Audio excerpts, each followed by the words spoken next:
चांद की अजीब सी परछाई सेंट जेवियर्स कॉलेज पर पड़ रही थी, जैसे कोई रहस्य छुपा हो। कैंपस शांत और स्थिर था, लेकिन इस स्थिरता में एक अनकही कहानी छुपी थी।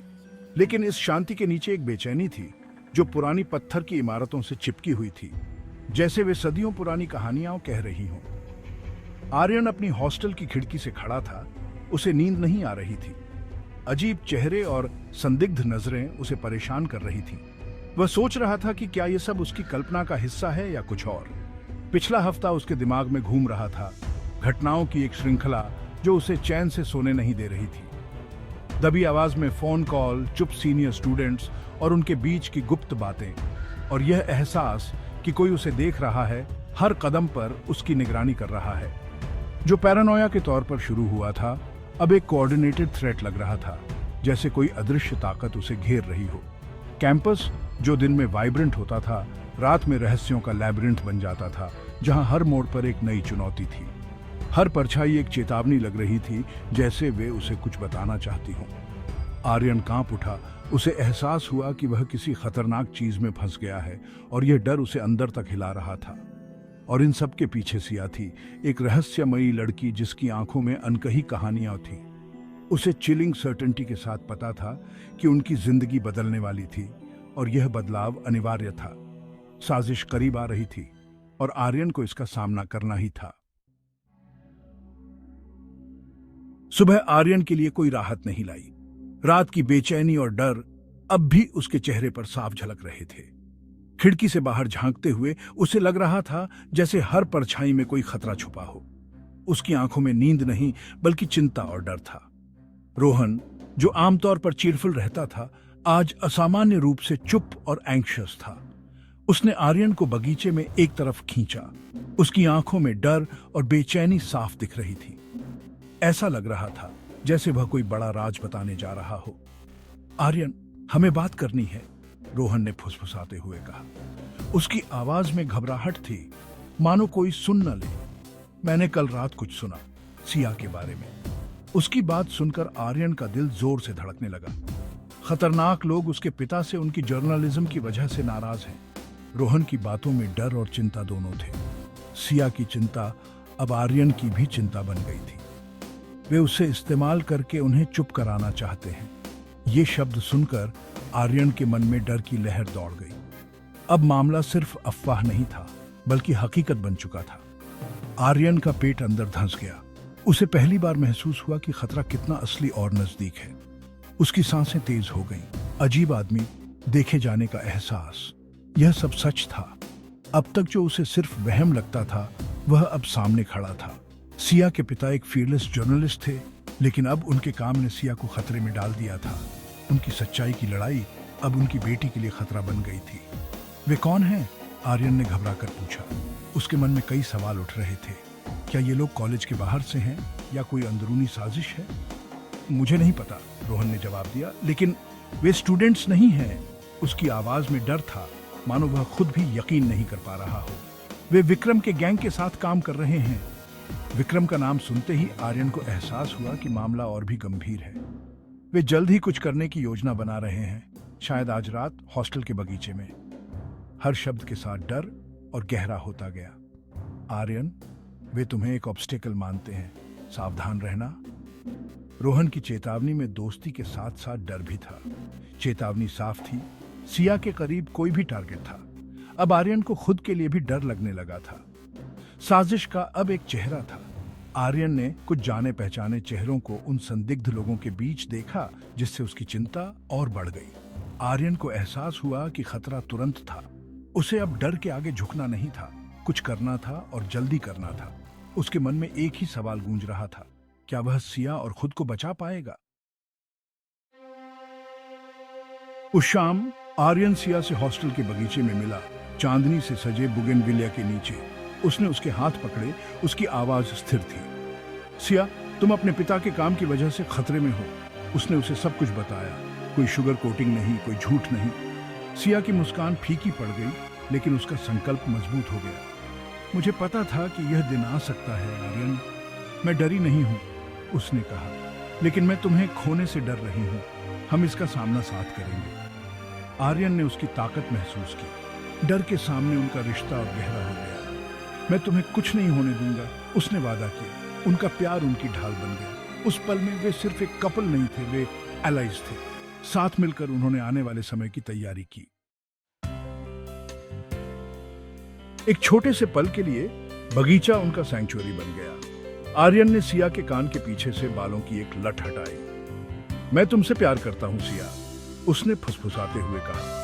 यह पहली बार था जब उसने इतनी ओपनली यह बात कही थी। सिया की आंखें आंसुओं से भर गई, डर के नहीं बल्कि प्यार के। मैं भी तुमसे प्यार करती हूं आर्यन, मैं तुम्हारे लिए डरी हुई थी, अपने लिए नहीं। उनकी कन्फेशंस ने उनके रिश्ते की गहराई बताई। उसने उसे किस किया, एक वादा और एक प्ली। उस पल में वे सिर्फ दो आत्माएं थीं, प्यार और हिम्मत से बनी। दुनिया के खतरे दूर हो गए, बगीचे ने उनका राज रखा। उनका प्यार लड़ने लायक था। अचानक शांति भंग हो गई।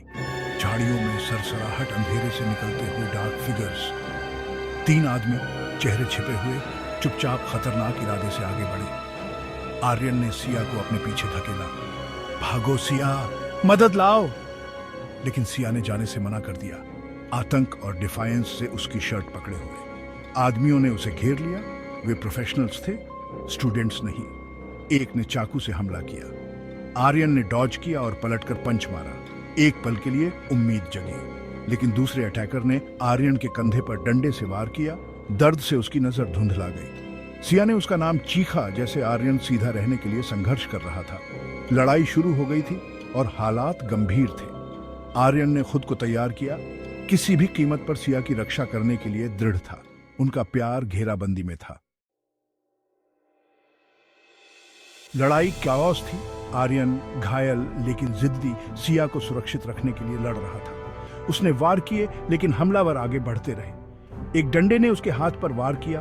दर्द उसके शरीर से गुजर गया, लेकिन उसने गिरने से मना कर दिया। एक अटैकर ने सिया पर हमला किया। आर्यन ने उसे टैकल किया। चाकू के लिए रेसलिंग कर रहा था।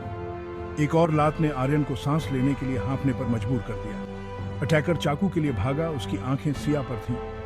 आर्यन ने स्प्लिट सेकंड चॉइस किया। उसने खुद को उसके सामने फेंक दिया। चाकू उसकी तरफ धंस गया। दर्द फूट पड़ा। उसकी नजर धुंधला गई। उसने अपना वादा निभाया था। जो वार उसके लिए था, उसने खुद पर ले लिया था। जैसे ही वह गिरा, उसका आखिरी विचार सिया के चेहरे का था। खून ने गुलाबों को दागदार कर दिया। अटैकर भाग गए, जैसे सिया की चीखें कैंपस में गूंज उठी। उस रात का सन्नाटा अचानक चीखों और भागते कदमों से टूट गया। हर कोई डर के साए में भाग रहा था, लेकिन सिया वहीं रुकी रही। उसकी आंखों में डर के साथ साथ एक अजीब सी हिम्मत भी थी। वह आर्यन के पास गिरी, सिसक रही थी।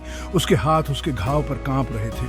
खून उसके हाथों में लग गया, लेकिन उसने हार नहीं मानी। उसकी सांसें तेज थीं, दिल बेतहाशा धड़क रहा था। फिर भी उसने आर्यन को थामे रखा। आर्यन, मेरे साथ रहो, उसने गुहार लगाई। उसकी आवाज में डर, दर्द और उम्मीद सब कुछ था। वह चाहती थी कि आर्यन उसकी आवाज सुन ले, उसकी पकड़ महसूस कर ले। आर्यन की आंखें खुली। तुम ठीक हो? उसने फुसफुसाते हुए कहा। हमेशा पहले उसके बारे में सोचता था। उसकी आवाज बहुत धीमी थी, लेकिन उसमें प्यार और चिंता साफ झलक रही थी। मैं ठीक हूं, लेकिन तुम नहीं हो। मदद आ रही है। सिया ने अपने स्कार्फ को उसके घाव पर दबाया। डेस्परेट थी। उसकी आंखें बार बार इधर उधर देख रही थी, शायद कोई मदद दिख जाए। आर्यन का हाथ उसके गाल से छूटा। वर्थ इट, उसने सांस ली। उसकी मुस्कान में दर्द भी था और सुकून भी, जैसे वह सिया को दिलासा देना चाहता। सिया के आंसू तेज हो गए। ऐसा मत कहो, तुमने वादा किया था कि हम इसका सामना साथ करेंगे। मैं तुम्हें जाने नहीं दूंगी। उसकी आवाज में अब डर से ज्यादा जिद थी, एक वादा निभाने की ताकत। स्टूडेंट्स और गार्ड्स दौड़कर आए, दृश्य देखकर हैरान थे। किसी ने तुरंत एम्बुलेंस को फोन किया। कोई सिया को दिलासा देने लगा। सबकी आंखों में डर था, लेकिन सिया की आंखों में सिर्फ उम्मीद थी। सिया ने आर्यन के माथे पर किस किया। मैं तुमसे प्यार करती हूं, मेरे साथ रहो। उसकी हर हरकत में प्यार और मजबूती थी, जैसे वह आर्यन को जिंदा रखने की जिद कर रही हो। उसका हाथ दबाया। उनका रिश्ता अटूट था। उस पल में डर और दर्द के बावजूद उनका प्यार और भी गहरा हो गया। हिंसा ने उनके प्यार की परीक्षा ली थी, लेकिन यह टिका रहा। खून से सने हाथों में भी उनका रिश्ता मजबूत था, जैसे हर मुश्किल के बाद उनका प्यार और निखर गया हो। सिया ने अपना वादा किया, वह कभी उसका साथ नहीं छोड़ेगी। उसकी आंखों में आंसू थे, लेकिन उनमें एक नई चमक भी थी, जैसे वह अब और भी मजबूत हो गई हो। उनके प्यार ने डर से चुप होने से इनकार कर दिया। अब वे सिर्फ पीड़ित नहीं थे, बल्कि एक दूसरे के लिए लड़ने वाले साथी बन गए थे, जिन्होंने अंधेरे में भी उम्मीद की लौ जला रखी थी। उसके बाद के दिन अस्पताल के गलियारों और रातों की नींद हराम में बीत गए। हमले ने कैंपस के काले राज उजागर किए। न्याय तुरंत मिला। सिया के पिता के लेख ने एक इन्वेस्टिगेशन शुरू की। हमलावरों को गिरफ्तार कर लिया गया और साजिश का पर्दाफाश हो गया। लेकिन सिया के लिए सिर्फ आर्यन का ठीक होना मायने रखता था। चाकू उसके ऑर्गन से इंचों से छूट गया था, एक चमत्कार, डॉक्टरों ने कहा। सिया हमेशा वहां थी, उसकी मौजूदगी उसका एंकर थी। जब आर्यन आखिरकार जागा तो उसने मजाक किया, तुम एक टेरिबल लिसनर हो, मैंने तुम्हें भागने के लिए कहा था। सिया आंसुओं के बीच मुस्कुराई, तुम सब कुछ हो आर्यन, फिर कभी ऐसा मत करना। उनका प्यार आग से टेस्ट किया गया, अब अटूट था। निशान रहेंगे, लेकिन वे भविष्य का सामना साथ करेंगे। उन्होंने अंधेरे से बच गए थे। उनका प्यार एक नई सुबह के लिए उनकी उम्मीद थी।